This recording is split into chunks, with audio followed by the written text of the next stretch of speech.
Mga kasayan, Euro 150 daang hari, battery size. Basic lang kasayan, basic tutorial pero makakatulong sa mga baguhan natin na baguhan natin na nagmumotor at saka yung mga nakakabili ng motor na walang battery. Ito siya kasayan na ito yung battery size ng ating ng ating Euro 150. Ito siya. Bali ang size niya kasayan ay 6.5L. Ayan siya ba? 6.5L.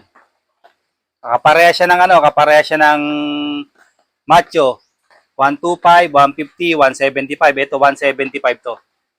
6L lang siya pero pwede siya kanya. Halos magkasin laki lang yan. Ito yung pang Macho 175 ba?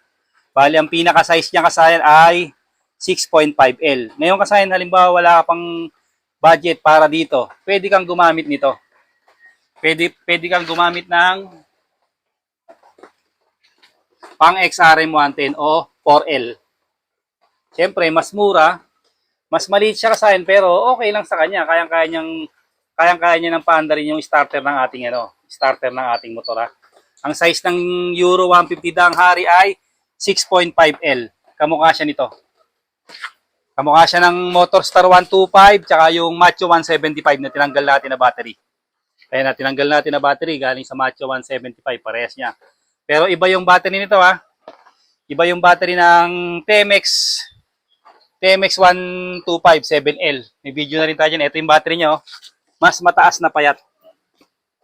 Na TMX 125. May video rin tayo dyan. Ito yung pwede nyo gamitin ha. Magkaparehas lang sila ng battery pero ang nilagay lang natin dito pang low budget XRM 110. Ayun siya oh. Kahit maliit siya kasayang, kayang-kaya naman niya. Kahit maliit, kayang-kaya naman yung yung ng ating battery. Kahit maliit yan ha. Kahit maliit ang battery natin, makita niyo yung ng responding, kayang-kaya naman niya. Natin sa ulanan eh.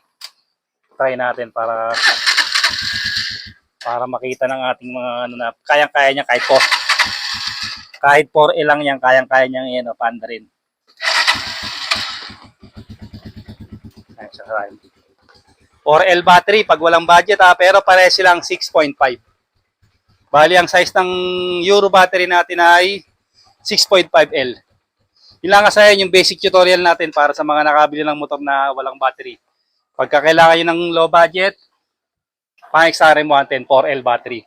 Hanggang dito na lang mga kasayan. Salamat sa panonood.